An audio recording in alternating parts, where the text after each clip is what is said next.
बिस्मिल्लाहिर्रहमानिर्रहीम अस्सलाम वालेकुम स्टूडेंट्स। मेरा नाम दानिश मजीद और आप मेरा यूट्यूब चैनल देख रहे हैं फिजिक्स विद दानिश।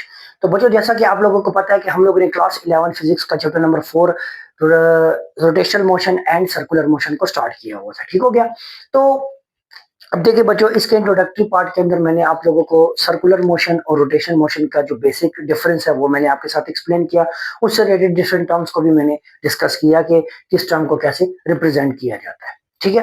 अच्छा, आज हम बात करेंगे इससे फर्दर जो क्वांटिटीज है। देखिए बच्चों, जब भी हम मोशन की बात करते हैं, या अगर हम लीनियर मोशन की बात करें या एंगुलर मोशन की बात करें, हमारे पास चार चीजें होती है: position, displacement, velocity and acceleration.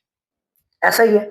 अब जाहिर बात है, अगर मैं लीनियर मोशन की बात करूं तो मुझे ये तीन तो इसमें मस्ट देखनी होंगी ना: डिस्प्लेसमेंट, वेलोसिटी और एक्सेलरेशन। अब वहीं पे अगर मैं बात कर रहा हूं एंगुलर मोशन की, जब मैं एंगुलर मोशन की बात करूं तो जाहिर बात है अब इसमें भी मुझे डिस्प्लेसमेंट भी देखनी पड़ेगी, वेलोसिटी भी देखनी पड़ेगी और एक्सेलरेशन भी देखनी पड़ेगी। ठीक है। तो अब उसके लिए फिर हम क्या करेंगे, जो एंगुलर जो डिस्प्लेसमेंट होती है उसके आगे हम एक वर्ड ऐड कर देंगे एंगुलर, क्योंकि प्रीवियस लेक्चर में मैंने आप लोगों के साथ डिस्कस किया हुआ है। ठीक है। अगर आपने वो वीडियो नहीं देखी तो मैं लिंक जो है तो डिस्क्रिप्शन में मेंशन कर दूंगा, तो आपने वो वीडियो भी देख लेनी है। ठीक। अच्छा, अब देखें, angular displacement, angular velocity, angular acceleration और एंगुलर पोजीशन, ये चार को टर्म्स को हम लोगों ने डिस्कस करना है। वन बाय वन हम डिस्कस करेंगे।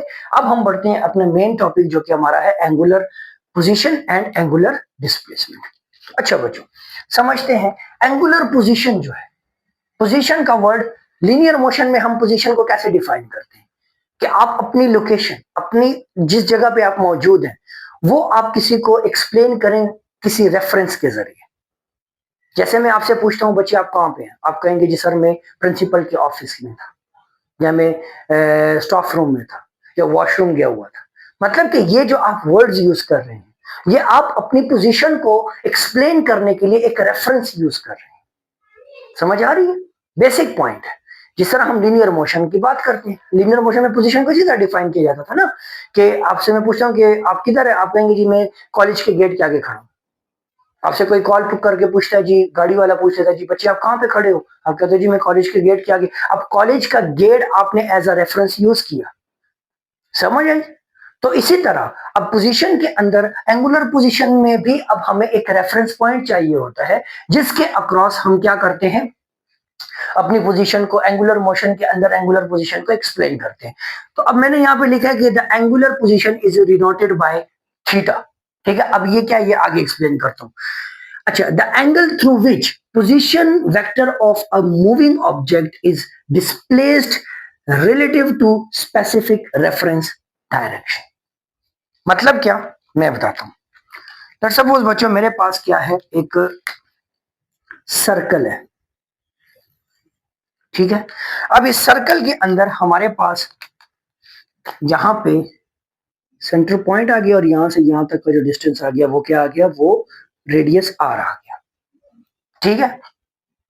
अब मेरे पास एक ऑब्जेक्ट इधर पॉइंट पी पे पड़ा हुआ है, इसी पॉइंट के ऊपर। अब ये क्या करता है, ये अब इस लाइन को मैंने एज अ रेफरेंस यूज करना है। ठीक है बच्चों।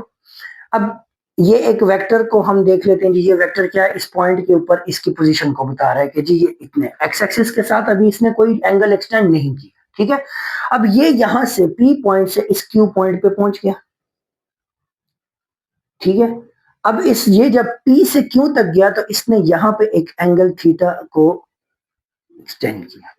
अब ये जो एंगल थीटा है, ये एंगल अब मुझे बताएगा कि ये ऑब्जेक्ट इस रेफरेंस पॉइंट के रिस्पेक्ट में कि किस पोजीशन के ऊपर खड़ा है।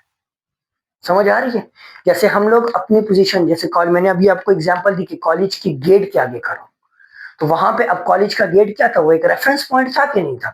इसी तरह यहाँ पे भी अब पी जो है तो वो ये लाइन एक्स एक्सिस को आप आसान अल्फाज में समझ लें कि हम एक्स एक्सिस की जो लाइन होती है उसको as a reference point use कर लेते हैं। ठीक है। अब एंगल, चूंकि कोऑर्डिनेट सिस्टम के अंदर हम लोग एंगल जो है वो पॉजिटिव एक्स एक्सिस के साथ बनाते हैं, तो एंगल थीटा जो है तो एक्चुअल में मुझे क्या एक्सप्लेन कर रहा है, पोजीशन बता रहा है। इसका मतलब कि जिस लाइन के साथ हम लोग एंगल स्टार्ट करते हैं वो हमारा रेफरेंस पॉइंट है। तो अब ये ऑब्जेक्ट अगर यहाँ पे है, मार्कर यहाँ पे है, तो अब इस पॉइंट के ऊपर है, रेफरेंस पॉइंट के ऊपर है, अब यहां से ये इधर पहुंच गया। अब मैं पूछता हूं कि इस मार्कर की पोजीशन क्या, तो आप ये एंगल मेजर करके मुझे बता देंगे जी सर ये है इसकी पोजीशन। समझ आई? तो एक्चुअल में यही कंसेप्ट ऊपर डेफिनेशन के अंदर भी हमने लिखा कि ये जो एंगल थीटा है ये एक्चुअल में हमारे पास क्या करता है, हमें बताता है किस चीज को, पोजीशन को, एंगुलर पोजीशन को। ठीक हो गया? अच्छा, अब यहाँ पे देखिए बच्चों, ये जो एंगल थीटा है ना, यहाँ पे एक पॉइंट बहुत समझने के लिए है कि ये इक्वेशन इसको हम लिखते हैं कि theta equals to S divided by R. अब ये इक्वेशन कैसे आती है, आप इसको यूं देख सकते हैं कि देखो मेरे पास यहां से ये पॉइंट P है और यहाँ पे पॉइंट Q है। ऑब्जेक्ट पॉइंट P से पॉइंट P Q पे गया और ये थीटा इसने एक्सटेंड किया। अब यहाँ पे देखें तो मेरे पास ना एक डिस्टेंस कवर हो रहा है, एक तो ये रेडियस है, ठीक है, एक मेरे पास यहाँ पे सर्कमफेरेंस ऑफ द सर्कल के ऊपर जो है तो S डिस्टेंस कवर हो रहा है। अब अगर मैं इस एंगल को बढ़ा दूं, अब इनिशियली मेरे पास एंगल इतना है, लेट्स सपोज कि मैं इस पॉइंट Q को इसकी जगह पे यहां पे ले आऊं, तो अब ये देखिए तो मेरे पास एंगल थीटा बढ़ जाएगा। तो एंगल थीटा के बढ़ने से क्या हुआ कि यहाँ पे S डिस्टेंस भी बढ़ जाएगा। अगर मैं इसको और बढ़ा दूं, इधर ले आऊं इस पॉइंट पे, तो अब देखिए एंगल थीटा और बढ़ गया। तो एंगल थीटा बढ़ने से ये जो मेरे पास एस डिस्प्लेसेंस है, डिस्प्लेसमेंट है जो, ये और बढ़ जाएगा। यहां से मुझे क्या देखने को मिल रहा है कि मुझे ये देखने को मिल रहा है कि एस जो है तो वो डायरेक्टली रिलेट करता है थीटा पे। जैसे जैसे आप थीटा बढ़ाते जा रहे हो एस भी मेरे पास क्या है, बढ़ रहा है। अब यहां पे देखिए आपके पास एक चीज कांस्टेंट है, वो है रेडियस, क्योंकि सर्कल का साइज तो चेंज नहीं हो रहा, तो सर्कल का साइज चेंज नहीं हो रहा तो रेडियस पॉइंट टू पॉइंट आपके पास क्या रहेगा, कांस्टेंट रहेगा। सही है? तो अब मैं यहाँ पे प्रोपोर्शनलिटी साइन को खत्म करता हूं, तो मैं कांस्टेंट लगाऊंगा और कांस्टेंट मेरे पास आर थीटा हो जाएगा। और अब हम इसको नीचे लाके डिवाइड कर दे तो theta equals to S divided by R, ये लेंगे। ठीक हो गया? ये इस तरह हमारे पास ये। अब इसको हम आगे चल के दोबारा डिस्कस करेंगे अभी रेडियन के अंदर, बट वो अभी आगे आती है बात। ठीक हो गया? अच्छा, तो ये मेरे पास एंगुलर पोजीशन का कॉन्सेप्ट था। अब यहाँ पे एक और चीज देखिए कि अभी चूंकि चले आगे चल के डिस्कस करते हैं, एंगुलर डिस्प्लेसमेंट को समझते हैं। Now what is angular displacement? Change in angular position with respect to chosen reference direction. पहला पॉइंट ही देख लें कि चेंज इन एंगुलर पोजीशन मतलब कि मैं यहाँ पे लेट सपोज मेरे पास ये सर्कल है, तो इस सर्कल के अंदर यहां से मेरे पास ये क्या है, ये मेरे पास लेट सपोज रेडियस भी है और इसको मैं एज अ रेफरेंस पॉइंट ले लेता हूं, ये मेरे पास एक्स एक्सिस है। ठीक है? अच्छा, इसके अकॉर्डिंगली लेट सपोज मेरे पास एक ऑब्जेक्ट ऑलरेडी इस पॉइंट पी पे पड़ा हुआ है। ठीक है? और पॉइंट पी के साथ इसका जो एक्सटेंडेड एंगल है दैट इज थीटा 1। मैं इसको थीटा इनिशियल कह देते हैं या 1 कह, चले थीटा इनिशियल कह देते हैं। ठीक है? इनिशियली ये इस पॉइंट पे पड़ा हुआ है। ठीक है? अब ये ऑब्जेक्ट क्या करता है, इस पॉइंट P से मूव करके इस पॉइंट Q पे आ जाता है। किधर आ जाता है? Q पे। जाहिर बात है इसने अपनी पोजीशन चेंज की। अब पोजीशन चेंज की, इस रेफरेंस पॉइंट के अक्रॉस इसकी जो पोजीशन है वो चेंज हो गई है। अब यहाँ पे जो एंगल एक्सटेंड हुआ है वो थीटा फाइनल कर दें चले। ठीक है? आप इसको इनिशियल और फाइनल लिख सकते हैं, 1 और 2 लिख सकते हैं, जैसे आपके लिए आसान हो आप उस तरह लिख लें। चलिए, मैंने इनिशियल फाइनल कर दिया है तो अब मैं इसको भी इनिशियल और फाइनल में कन्वर्ट कर देता हूँ। तो अब चेंज हमारे पास क्या होता है, वो final value minus initial value होता है कि नहीं होता? ठीक है? अब एंगुलर डिस्प्लेसमेंट हमारे पास डिफाइन कैसे हो रहा है कि चेंज इन एंगुलर पोजिशन। अब ऑब्जेक्ट पहले इस पॉइंट पे था, अब वो इस पॉइंट पे चला गया। इस पॉइंट पे था तो वो अपने रेफरेंस पॉइंट के साथ थीटा इनिशियल एक्सटेंड कर रहा था।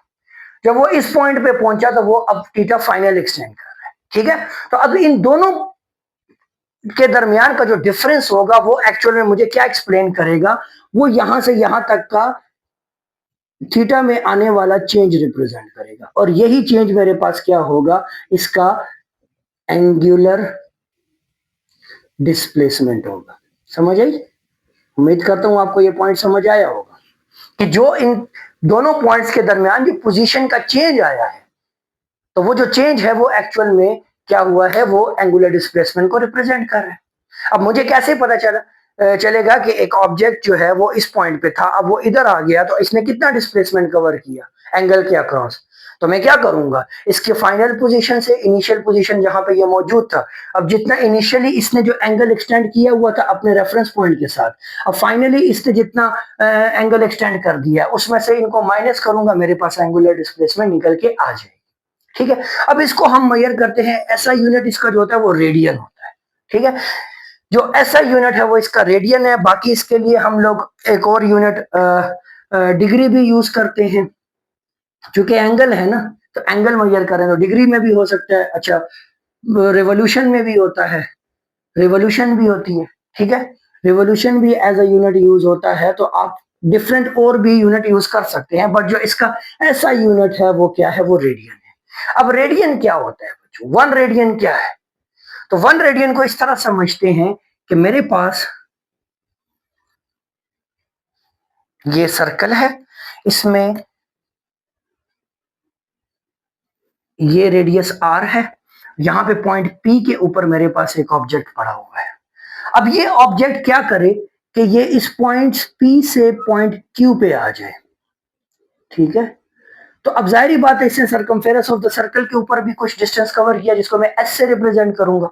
अब बच्चों, जब मेरे पास ये एस जो है वो एग्जैक्टली इक्वल हो जाए इस आर के, मतलब कि यहां पे मैंने लिखा है कि the measure of central angle, radian क्या है, ये सेंट्रल एंगल की मेजरमेंट है, इस एंगल थीटा की। अब कंडीशन क्या है कि एंगल रूज आर्क लेंथ, आर्क कौन सी है, ये पी से क्यू तक, ये जो एस आर्क है, इसकी लेंथ जब रेडियस के एग्जैक्टली इक्वल हो जाए तो मैं कहूंगा कि यहां पे ये जो एंगल बना है वो वन रेडियन बना है। कितना बना है? वन रेडियन बना है। ठीक हो गया, तो ये मेरे पास क्या है, रेडियन का कॉन्सेप्ट है। सही हो गया। अच्छा, एंगुलर डिस्प्लेसमेंट में हमारे पास जो डायरेक्शन का कॉन्सेप्ट आता है, अब देखें मेरे पास एंटी क्लॉकवाइज रोटेशन जब भी होगी, एंटी क्लॉकवाइज रोटेशन जब भी होगी तो हम क्या कहेंगे कि मेरे पास जो एंगुलर डिस्प्लेसमेंट है वो पॉजिटिव होगा। जब क्लॉकवाइज रोटेशन होगी तो मेरे पास एंगुलर डिस्प्लेसमेंट क्या होगा, नेगेटिव होगा। मैं आपको एक बेसिक एग्जांपल समझाता हूं। ठीक है, हमारे पास हम कोई भी नट को टाइट करते हैं। ठीक है, नट को टाइट करने के लिए हम क्या करते हैं, उसके ऊपर क्लॉकवाइज फोर्स लगाते हैं, मतलब क्लॉकवाइज फोर्स लगाते हैं, और उसको लूज करने के लिए एंटी क्लॉकवाइज फोर्स लगाते हैं। ऐसा है कि नहीं है? अब बच्चों यहां पे मैंने लिखा है कि हम इस डायरेक्शन को फाइंड कर सकते हैं by using right hand rule. Right hand rule को यूज करके हम ये डायरेक्शन फाइंड कर सकते हैं। कैसे? अब देखो, यहां से डाउनवर्ड में उसको टाइट कर रहा हूं, तो टाइट करने के लिए मैंने क्या करना है, फोर्स लगानी है इस डायरेक्शन में। अब आपने क्या करना है, अपने राइट हैंड ले लेना है, राइट हैंड को in the direction of force, applied force, आपने उसको फिंगर्स को क्लोज करना है। अब मेरे पास क्योंकि क्लॉकवाइज फोर्स लग रही है, आप किसी भी बोतल का जो ढक्कन होता है उसको ओपन करने के लिए क्या करते हो, उसके ऊपर एंटी क्लॉकवाइज फोर्स लगाते हो, और जब आप उसको क्लोज करते हो तो आप उसके ऊपर क्लॉकवाइज फोर्स लगाते हो। अब देखो, लेट सपोज मैं उसके ऊपर क्लॉकवाइज फोर्स लगा रहा हूं, तो मेरी फिंगर्स किस डायरेक्शन में जा रही हैं, क्लॉकवाइज। तो मेरा थंब देखो, थंब डाउनवर्ड है। तो अब देखो, जब हम उसको टाइट करते तो वो नीचे की तरफ जाता है कि नहीं जाता, और जब हम उसको ओपन करते हैं तो ओपन करने के लिए हम एंटी क्लॉकवाइज फोर्स लगाते हैं। अब मेरा थंब अपवर्ड है, समझ आ रही है? तो ये थंब जो है, तो ये आपको एंगुलर डिस्प्लेसमेंट की डायरेक्शन को शो करेगा। और ये जो फिंगर्स हैं, तो आप जिस डायरेक्शन में फोर्स लगा रहे हैं, आप क्लॉकवाइज लगा रहे हैं या एंटी क्लॉकवाइज। ठीक है, तो जब एंटी क्लॉकवाइज फोर्स लगाओगे तो डायरेक्शन अपवर्ड होगी। तो वो देखें, दुनिया में आप कहीं पे भी चले जाएं, जहां पे भी आप नट को ओपन करोगे तो आप उसको एंटी क्लॉकवाइज रोटेट करोगे, और क्लोज करोगे तो आप उसको क्लॉकवाइज रोटेट करोगे। पॉइंट, तो क्योंकि क्लॉकवाइज जब रोटेशन होती है तो यूं जब रोटेशन हो रही है तो थंब इनवर्ड है, और जब एंटी क्लॉकवाइज रोटेशन होती है तो आउटवर्ड है। और ये इनवर्ड और आउटवर्ड किस चीज को रिप्रेजेंट कर रहा है, डायरेक्शन ऑफ एंगुलर डिस्प्लेसमेंट को रिप्रेजेंट कर रहा है। पॉइंट समझ आया? तो ये मेरे पास कॉन्सेप्ट था एंगुलर डिस्प्लेसमेंट का, जिसके अंदर मैंने आपको इसका यूनिट भी एक्सप्लेन किया, हमने डायरेक्शन को भी देख लिया, और बेसिक कॉन्सेप्ट समझा कि हमारे पास एंगुलर डिस्प्लेसमेंट है क्या। ठीक है, अच्छा, अब जरा एंगुलर डिस्प्लेसमेंट के अंदर हम लोगों ने ना रेडियन की बात की और डिग्री की बात की। ठीक है, मैंने आपको कहा कि इसका यूनिट एज अ रेडियन भी हम कंसिडर करते हैं और डिग्री भी करते हैं। अब इनके दरमियान का रिलेशन क्या है, तो मैं लिखता हूं relation between degree and radian। ये आपने बच्चों देख लेना है, ये इंपॉर्टेंट है, ठीक है। देखो बच्चों, अगर मैं वन रिवॉल्यूशन की बात करूं ना, वन रिवॉल्यूशन, तो आपने ये बात याद रखनी है कि वन रिवॉल्यूशन के अंदर हमारे पास बच्चों 360 डिग्री होते हैं। सही हो गया। वहीं पे अगर हम दोबारा इसी की बात करते हैं वन रिवॉल्यूशन, और अगर इसको मैं पाई रेडियंस के अंदर लिखना चाहूं तो आपने ये भी याद रखना है कि वन रिवॉल्यूशन के अंदर 2 पाई रेडियंस होते हैं, ठीक है।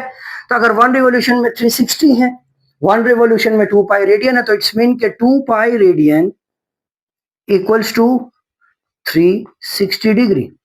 और अगर मैं वन रेडियन की बात करूं तो यहां से क्या आ जाएगा, 360 डिग्री डिवाइडेड बाय 2 पाई। अगर आप यहाँ पे पाई की वैल्यू पुट करें तो 2 इंटू 3.14 और इसको 360 डिग्री कर दें तो 1 रेडियन, ठीक है। अब यहां से आप इसको डिवाइड करें, ये 6.28 आ जाएगा। 360 को जब आप 6.28 पर डिवाइड करोगे तो आपके पास आ जाएगा 57.3 डिग्रीज। तो मतलब कि 1 रेडियन के अंदर बच्चों हमारे पास कितने होते हैं, 57.3 डिग्रीज होते हैं। ठीक हो गया, ये आपने याद रखना है। उसके अलावा अगर आपने इसी चीज को किसमें कन्वर्ट करना है, अगर तो आप क्या करना चाहते हो कि आप डिग्रीज फाइंड करना चाहते हो, तो डिग्रीज जब आपने फाइंड करने तो फिर आपने 360 से नीचे डिवाइड कर देना है। लाइक आपके पास फार्मूला क्या बन जाएगा, फार्मूला बन जाएगा आपके पास कि 1 degree equals to 2 pi radian divided by 360 degree. सही हो गया। और इस तरह आ जाएगा पाई डिवाइडेड बाय 180। तो यहां से आप पाई की वैल्यू पुट करके उसको 180 पे डिवाइड करें तो आपको पता चल जाएगा कि 1 डिग्री के अंदर कितने रेडियंस होते हैं। ठीक हो गया। ये बच्चों हमारे पास कॉन्सेप्ट है, ये रिलेशन है बिटवीन रेडियन एंड डिग्री का, और ये फार्मूलाज है। ये वाला जो फार्मूला है, ये फार्मूला आप यूज कर सकते हो डिग्री को रेडियन में कन्वर्ट करने के लिए, और ये वाला फार्मूला आप यूज कर सकते हो रेडियन को डिग्रीज में कन्वर्ट करने के लिए। सही हो गया।